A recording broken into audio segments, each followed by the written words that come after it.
పెద్దలు తెలంగాణ తొలి ముఖ్యమంత్రి కేసీఆర్ గారు గత 9.5 సంవత్సరాలుగా అదేవిధంగా ఉద్యమ కాలంలో 14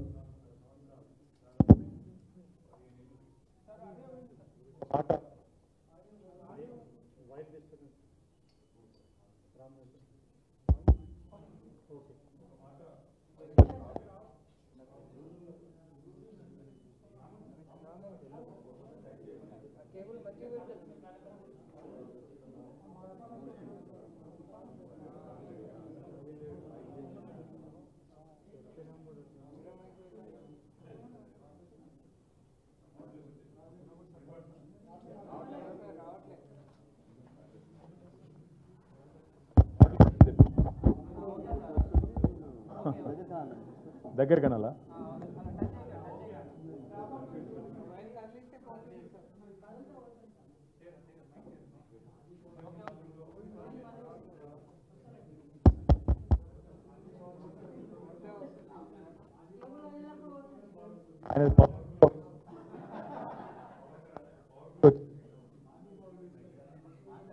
కదా నల్లగొండ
ఓకే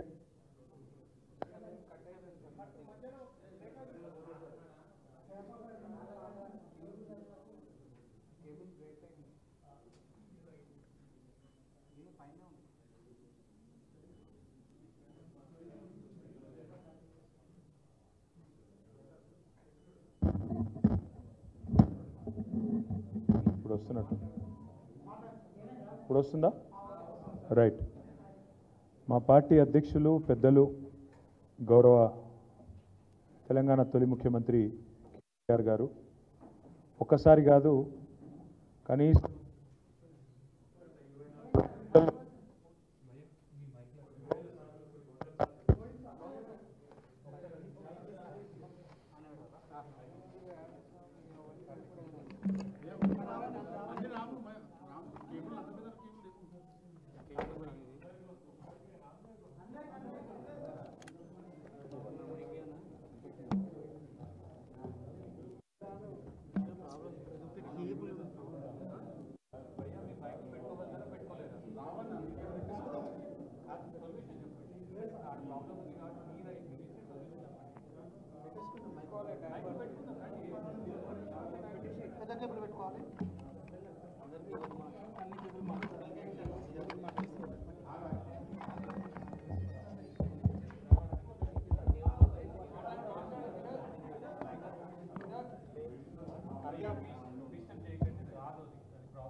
ఓకేనా ఇప్పుడు కష్టం రైట్ కానీ రైట్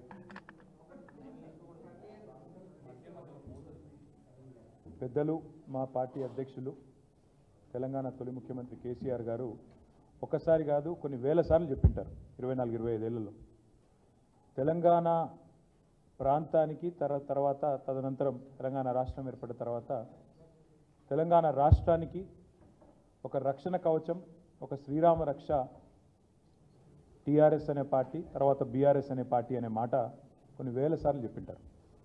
స్వీయ రాజకీయ అస్తిత్వమే శ్రీరామ రక్ష తెలంగాణ ప్రాంతానికి తెలంగాణ రాష్ట్రానికి అనే మాటను కూడా కొన్ని వేల సార్లు చెప్పారు.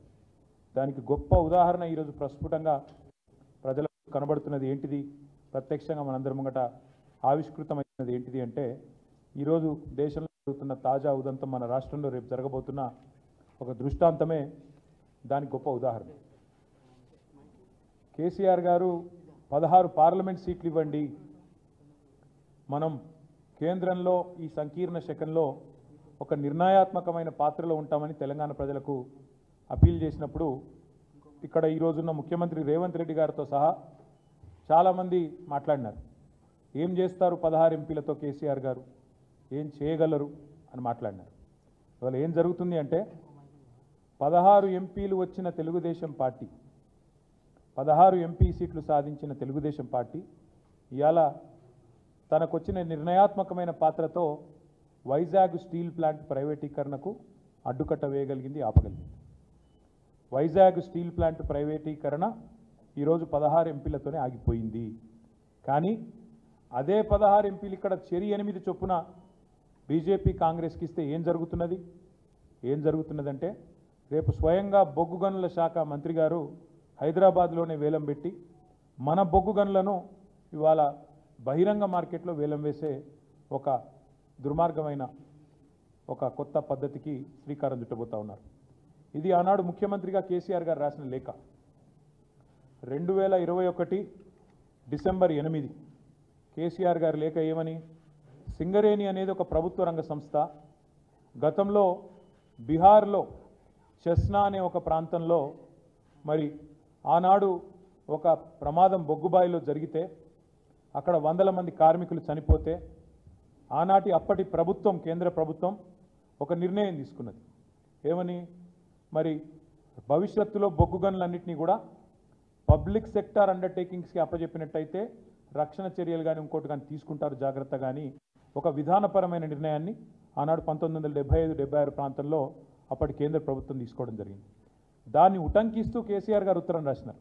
ఏమని రాసినారు, అయ్యా మీరు ప్రభుత్వ రంగ సంస్థ 51% రాష్ట్ర ప్రభుత్వ వాటా ఉన్నది, 49% కేంద్ర ప్రభుత్వ వాటా ఉన్నది, దయచేసి మీరు కేటాయించండి అని చెప్పారు. చెప్తే వెంటనే ఆనాడు అప్పటి పిసిసి అధ్యక్షుడు రేవంత్ రెడ్డి గారు కూడా కేసీఆర్ గారు డిసెంబర్ 8 నాడు ఈ డిమాండ్ పెడుతూ ఉత్తరం రాస్తే రేవంత్ రెడ్డి గారు డిసెంబర్ 11 నాడు 2021 డిసెంబర్ 11 నాడు ఇది రేవంత్ రెడ్డి గారు చేసిన ట్వీటు, ఆయన రాసిన లేఖ. ప్రధానమంత్రికి పిసిసి అధ్యక్షుడి హోదాలో రేవంత్ రెడ్డి గారు ఏం డిమాండ్ చేసినారు, I wrote to prime minister of India to immediately stop the auction of 4 coal blocks in Singareni Collieries and transfer them to SCCL, Singareni Collieries Limited.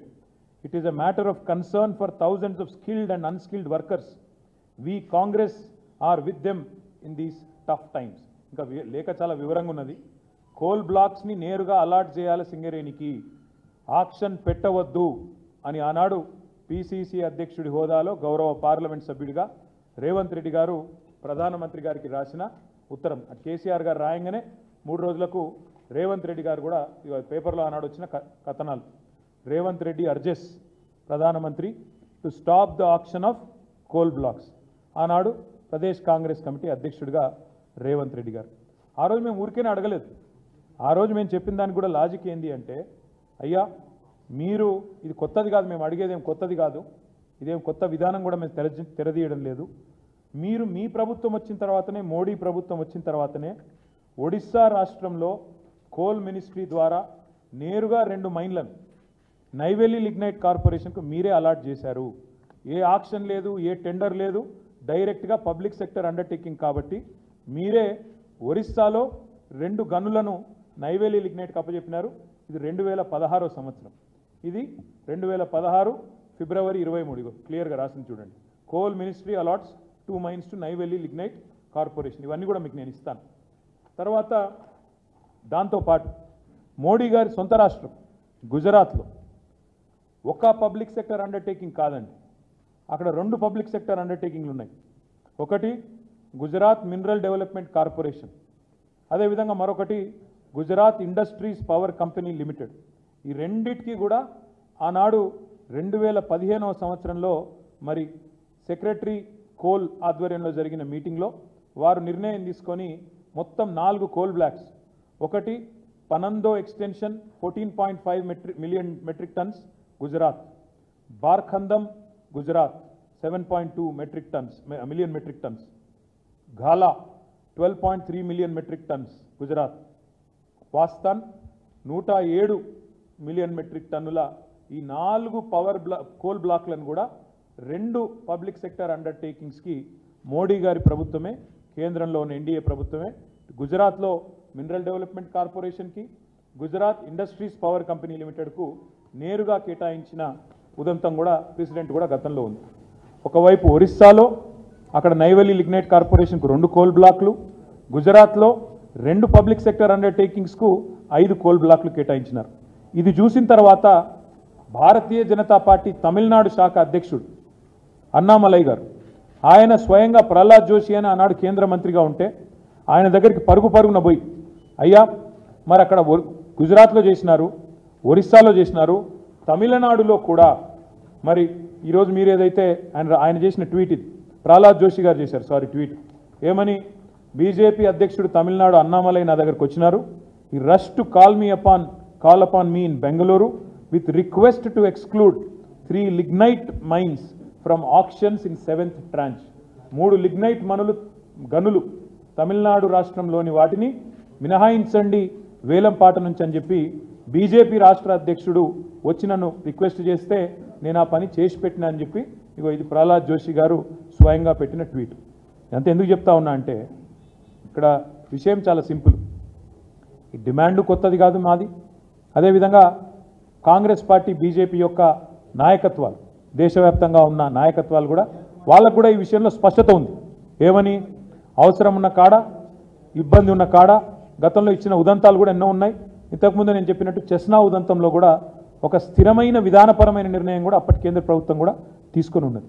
ఈ అన్నింటికి మించి ఈ దేశంలో అనుభవాలు ఏంటి అంటే, ఇప్పుడే నేను వైజాగ్ స్టీల్ ప్లాంట్ గురించి చెప్పిన. వైజాగ్ స్టీల్ ప్లాంటు నష్టాల్లో పోయింది కాబట్టి ప్రైవేటీకరిస్తున్నాము అని వాళ్ళ కొంతమంది చాలా చక్కగా సన్నాయి నొక్కులు నొక్కుతున్నారు. ఎందుకు పోయింది వైజాగ్ స్టీల్ ప్లాంటు నష్టాల్లోకి అంటే ఇది కారణం. ఎందుకు అంటే బైలదిల్లా అనే ఒక గని ఛత్తీస్గఢ్లో ఉంటుంది.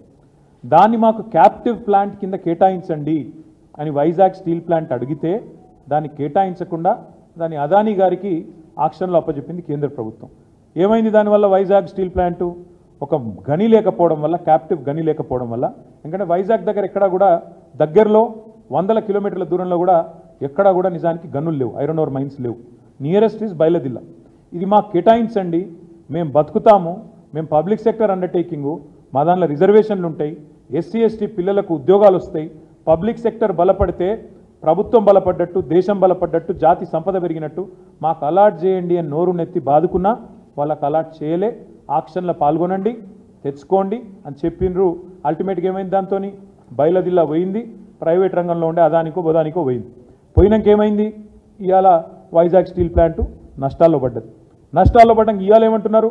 నష్టాల్లో పడ్డది కాబట్టి ఇప్పుడు అమ్ముతున్నాం అంటున్నారు. అంటే ఇదంతా ఎందుకు చెప్తున్నా మీకంటే, రేపు సింగరేణి విషయంలో కూడా ఇదే రకమైన వ్యూహం అవలంబించడానికే ఉద్దేశపూర్వకంగా జరుగుతున్న కుట్ర ఇది.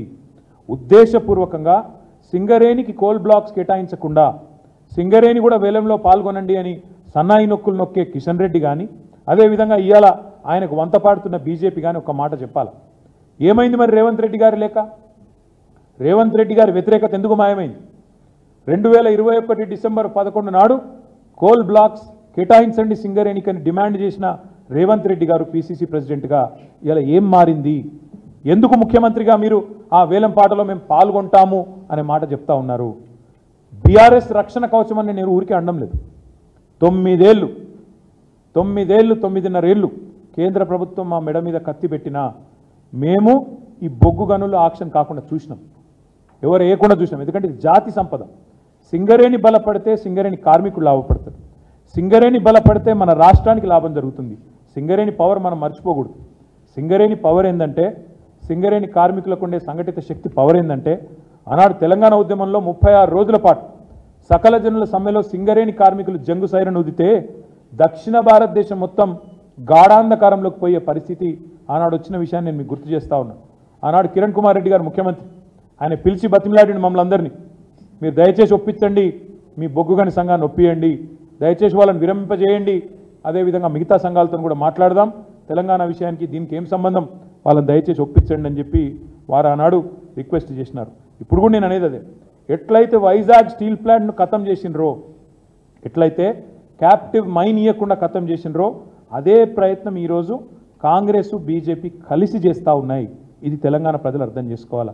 కాంగ్రెస్ ఆనాడు మీరు ఆలోచించండి, మళ్ళీ చెప్తా ఉన్నాను నేను, 16 ఎంపీలతో ఏమవుతుంది అన్నారు. ఇలా 16 ఎంపీలతోని వైజాగ్ స్టీల్ ప్లాంట్ ప్రైవేటీకరణ ఆగింది. కానీ అదే 16 ఎంపీలు 8 పంచి బ్రహ్మాండంగా కాంగ్రెస్కు బీజేపీకి ఇస్తే వాళ్ళు కూడా సింగరేణిని అట్లే నిట్ట నిలువున ఇవాళ నిలువు దోపిడీకి శ్రీకారం చుడుతూ ఉన్నారు. మనకు క్యాప్టివ్ మైన్స్ ఇవ్వడం లేదు అంటేనే గుజరాత్లో ఇచ్చి, ఒరిస్ట్రాలో ఇచ్చి, తమిళనాడులో ఇచ్చి మనకు మాత్రమే ఇస్తలేరంటే ఇక్కడి ఎంపీల అశక్తత, ఇక్కడి ప్రభుత్వం అశక్తత. కేసీఆర్ ఉన్న నాళ్ళు సాహసం చేయలే, కేసీఆర్ ఉన్న రోజులు వేలం పాట పెట్టలే. ఇలా వాళ్ళే చెప్తున్నారు కదా, కేసీఆర్ 9.5 ఏళ్ళు అడ్డుకున్నాడు, వాళ్ళే చెప్తున్నారు. ఎందుకు అడ్డుకున్నాడు కేసీఆర్? సింగరేణిని కాపాడాలని అడ్డుకున్నాడు.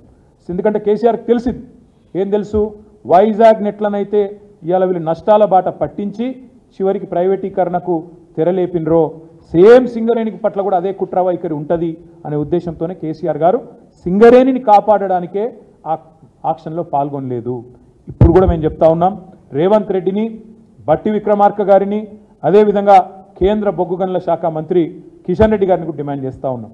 ఎవరైనా కేంద్ర కేబినెట్ మంత్రి కొత్తగా అయితే రాష్ట్రానికి ఒక ప్రాజెక్టు తేవాలి, కొత్త ప్రాజెక్టు తేవాలి. కానీ మా కిషన్ రెడ్డి అన్న ఏం చేస్తాడు, ఉన్న వాటిని అమ్ముకునే ప్రయత్నం చేస్తూ ఉన్నాడు. 16 ఎంపీల పవర్ ఏందో ఇలా మీరు గమనించాలని చెప్పి తెలంగాణ ప్రజలకు కూడా విజ్ఞప్తి చేస్తూ ఉన్నా. 16 ఎంపీలు ఉంటే అక్కడ స్టీల్ ప్లాంట్ ప్రైవేటీకరణ అవుతుంది వైజాగ్లో, ఇక్కడ మాత్రం సింగరేణిలో టీఆర్ఎస్ లేదు ఇవాళ లోక్సభలో, కాబట్టి ప్రైవేటీకరణ ప్రారంభం జరిగింది. ఇవాళ నిరాటంకంగా ఇద్దరు కలిసి బ్రహ్మాండంగా ఇవాళ ఆయన గారేమో అమ్మమంటే ఈయన గారేమో వంతపాడుతూ నేను వేలంపాటలో పాల్గొంటా అని చెప్తా ఉన్నాడు. నేను ఇవాళ ముఖ్యమంత్రి గారిని, ఉప ముఖ్యమంత్రి గారిని మా పార్టీ తరఫున డిమాండ్ చేస్తూ ఉన్నాను. రేవంత్ రెడ్డి గారు 2021కి ఇప్పటికీ ఏం మారింది? మీరే కదా ఉత్తరం రాసింది ప్రధానమంత్రికి, 4 బొగ్గు గనుల ఆక్షన్ ఆపండి, వెంటనే అవి కేటాయించండి సింగరేణికని మీరే కదా రాసింది. వీళ్ళు ఎందుకు రాజీ పడుతున్నారు? దీని వెనకాల ఉన్న మతలబేంది? కేసుల భయమా, లేక ఇంకేమైనా భయం ఉందా? రేవంత్ రెడ్డి గారు చెప్పాలని చెప్పి సింగరేణి కార్మికుల పక్షాన, తెలంగాణ ప్రజల పక్షాన ప్రధాన ప్రతిపక్ష పార్టీగా మేము డిమాండ్ చేస్తూ ఉన్నాం. 100 ఏళ్ల పైగా చరిత్ర ఉన్న సింగరేణిని ఇలా బొందబెట్టే ప్రయత్నం ఏదైతే చేస్తూ ఉన్నారో తప్పకుండా బీఆర్ఎస్ పార్టీ దీన్ని అన్ని రూపాల్లో కూడా ప్రతిఘటిస్తామనే మాట కూడా నేను మీకు విజ్ఞప్తి చేస్తూ ఉన్నా. ఇవాళ 8 మంది ఎంపీలను ఇచ్చినారు తెలంగాణ ప్రజలు భారతీయ జనతా పార్టీ. మీరు ఇచ్చే రిటర్న్ గిఫ్ట్ ఇదా? మీరు ఇచ్చేది మా తెలంగాణ బొగ్గు గన్లను, 10 ఏళ్ల పాటు కేసీఆర్ కాపాడిన బొగ్గు గన్లను మీరు అమ్మడము, వేలంపాట్లో పెట్టడమే మీరు ఇచ్చే రిటర్న్ గిఫ్టా? దయచేసి ఆలోచించాలని చెప్పి కూడా నేను కోరుతా ఉన్నా.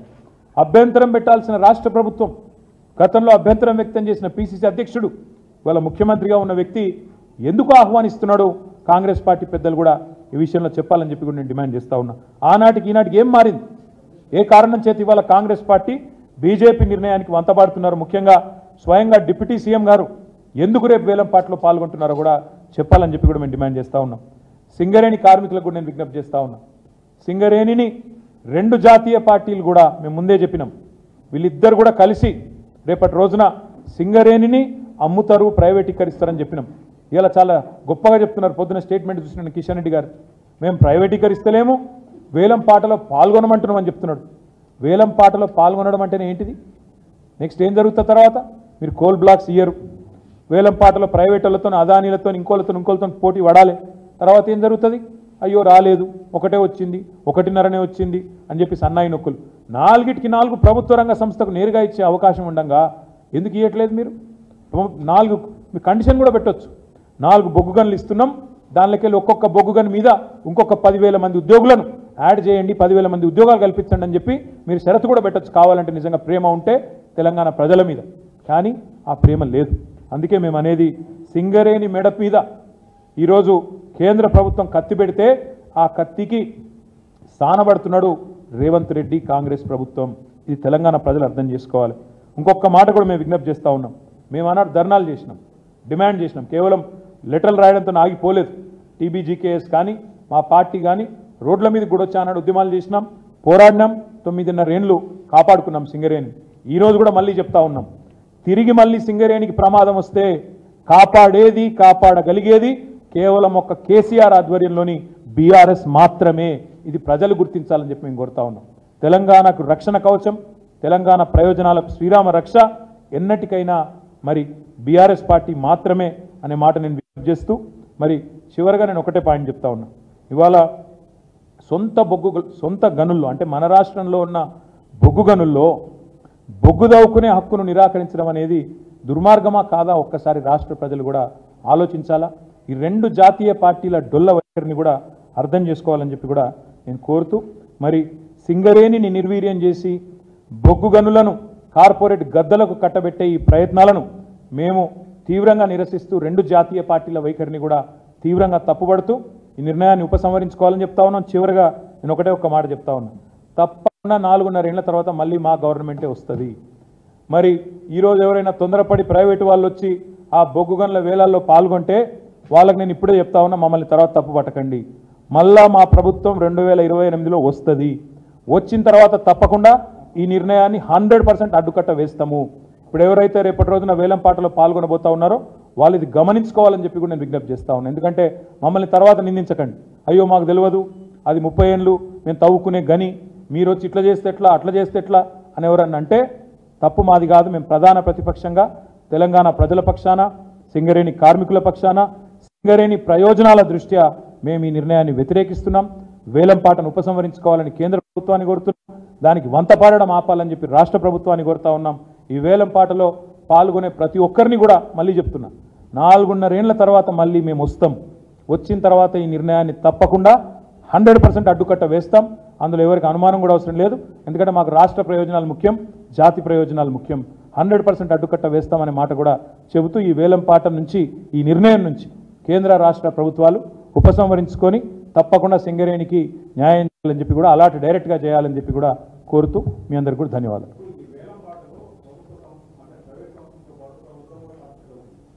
ఎందుకు పాల్గొనాలా ప్రభుత్వం? అసలు కాదమ్మా, మేము స్ట్రైట్ పాయింట్, అది జాతి సంపద. బొగ్గు అనేది జాతి సంపద. రాష్ట్రము, కేంద్రము, అల్టిమేట్గా జాతి అంటే భారతదేశం, భారత జాతి సంపద. డైరెక్ట్గా భారత జాతికి సంబంధించిన కంపెనీ ఉండగా నీకు 51% రాష్ట్ర ప్రభుత్వ వాటా, 49% కేంద్ర ప్రభుత్వ వాటా ఉండి, రిజర్వేషన్లలో మంచి ఉద్యోగాలు ఎస్సీ ఎస్టీ పిల్లలతో సహా అందరికీ ఇచ్చే మంచి సంస్థ ఉండగా దాన్ని కథ పెట్టి, దాని మెడ మీద కత్తి పెట్టి నువ్వు కూడా వేలంపాట్లో పాల్గొనాలని అనుడేందుకు మొదలు? రెండవది, ఒరిస్సాలు ఇస్తవెట్లా, గుజరాత్లు ఇస్తవెట్లా, తమిళనాడులో ఆపుతవెట్లా, తెలంగాణకి ఇవ్వట్లేదు? ఎందుకంటే మా బీఆర్ఎస్ ఎంపీ లేరనా? 10 ఏళ్ళు ఆగుతుంది కేసీఆర్ ఉంటే. కేసీఆర్ పోగానే ఎందుకు దీనికి స్టార్ట్ అవుతుంది కథ? ఇక్కడనే నేను అనేది అర్థం చేసుకోవాలి తెలంగాణ ప్రజలు కూడా. కేసీఆర్ ఉన్న నాళ్ళేమో సాహసం చేయలే, మోడీ గారు సాహసం చేయలే, కిషన్ రెడ్డి గారు సాహసం చేయలే.